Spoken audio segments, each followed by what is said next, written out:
আসসালামু আলাইকুম রহমতুল্লাহি ওয়া বারাকাতুহু। সম্মানিত দর্শকবৃন্দ, আপনাদের সকলকে আমার চ্যানেলে স্বাগত এবং সাথে সাথে ধন্যবাদ জানাই যে আপনারা 13ই নভেম্বর লকডাউন কর্মসূচিটি সফল করেছেন। বাংলাদেশের রাজনৈতিক আকাশে এখন কালো মেঘে ঢাকা। ঘটনা প্রবাহ এত দ্রুত পাল্টে যাচ্ছে যে সাধারণ মানুষ থেকে শুরু করে রাজনৈতিক বিশ্লেষকরাও হতবাক।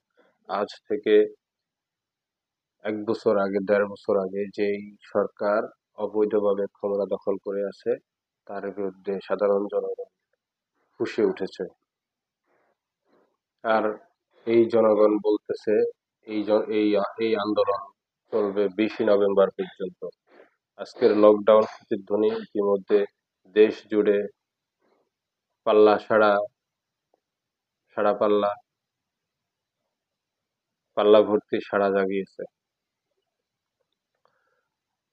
রাজধানী সহ দেশের বিভিন্ন জায়গায় জনগণের স্বতঃস্ফূর্ত অংশগ্রহণে প্রমাণ করে দিচ্ছে মানুষ এখন আর চুপ নেই। অগণতান্ত্রিক, অবৈধ ও অসাংবিধানিক এবং জনগণ বিমুখ সরকারের বিরুদ্ধে এই লকডাউন যেন এক নতুন জাগরণের সূচনা করে দিয়েছে। মানুষ এখন বুঝে গেছে, দেশ বাঁচাতে হলে প্রথমে ইউনূসকে দেশ ক্ষমতা ত্যাগ করতে হবে। রাজনৈতিক বিশ্লেষকরা বলছেন, ইউনূসের সরকার অবস্থান এখন লেজে গোবরে। প্রশাসন বিভক্ত, আমলারা দ্বিধাগ্রস্ত, আর মাঠের কর্মীরা দিশেহারা। এই অবস্থায় একটুখানি চাপ বা জনতা এক জোয়ার হতে পারে জনগণের এই সরকারের পতন। জনগণ চায় একটি শেখ হাসিনার মতন সাংবিধানিক সরকার। কেউ কেউ মনে করেন পরিস্থিতি আরো ঘনীভূত হলে ইউনূস পালানোর পথ খুঁজবে, আর পালাতে না পারলে আত্মহননের পথও বেছে নিতে পারে, ইতিহাসের বহু স্বৈরশাসকের মতো।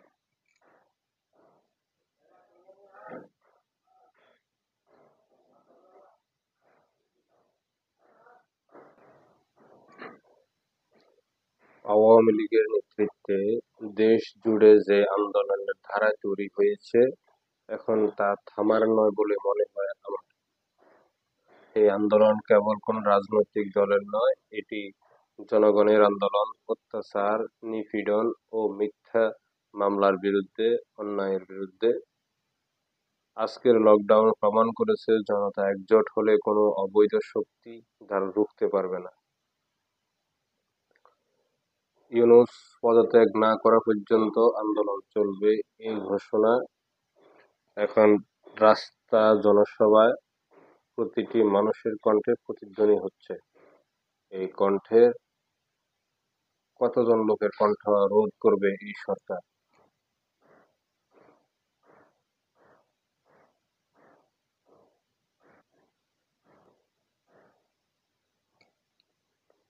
এই সরকার কতজনকে জেলে নিবে? দেশের ইতিহাসের এক নতুন অধ্যায় শুরু হয়েছে, যেখানে ভয় নয়, আশার কথা বলে, যেখানে প্রজন্মের শপথ একটাই, বাংলাদেশ মুক্ত করতে হবে দুর্বৃত্ত শাসকের হাত থেকে, আবার ফিরিয়ে আনতে হবে বঙ্গবন্ধুর বাংলাদেশকে। মাননীয় প্রধানমন্ত্রী শেখ হাসিনা এদেশের মুক্তিযুদ্ধের ধারক বাহক, মেহনতি মানুষের আশার আলো। এদেশের মানুষের মুক্তির একমাত্র ভরসা তিনি। তিনি তাকে মিথ্যা মামলা ফাঁসানো হচ্ছে, এদেশের 80% মানুষ মেনে নিতে পারছে না।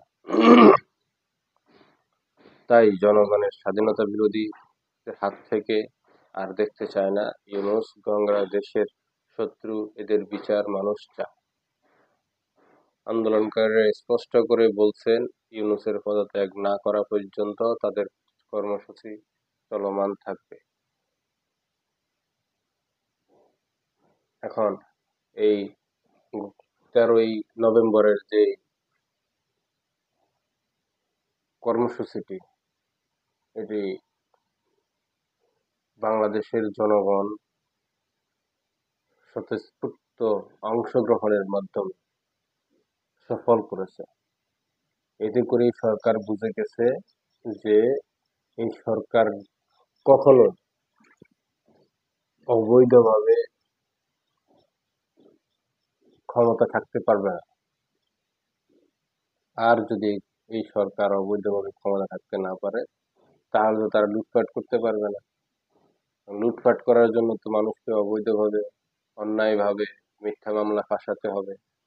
এই 13 তারিখে একটা কিশোর গিয়েছিল বঙ্গবন্ধুর 32 নম্বরে 2টি ইট সংগ্রহ করার জন্য। তার নাকি শখ সেই ঐতিহাসিক জায়গাগুলো থেকে বিভিন্ন অংশগুলা কালেকশন করা। তাকে ধরে নিয়ে গেছে এই অবৈধ সরকার। মানুষকে কতটুকু যন্ত্রণা দেওয়ার পরে মানুষ আজ এই সরকারের বিরুদ্ধে ফুঁসে উঠেছে। মানুষ আরো ফুঁসে উঠবে। এই সরকার পালানোর রাস্তা খুঁজে পাবে না। আসুন আমরা সকলে মিলে 16 নভেম্বর এবং 17ই নভেম্বর বাংলাদেশ আওয়ামী লীগের পক্ষ থেকে যে লকডাউন কর্মসূচি দিয়েছে, আমরা সেটা সর্বাত্মকভাবে পালন করি এবং সেই লকডাউনকে সফল কাম করি। আজকের জন্য এতটুকু। জয় বাংলা, জয় বঙ্গবন্ধু।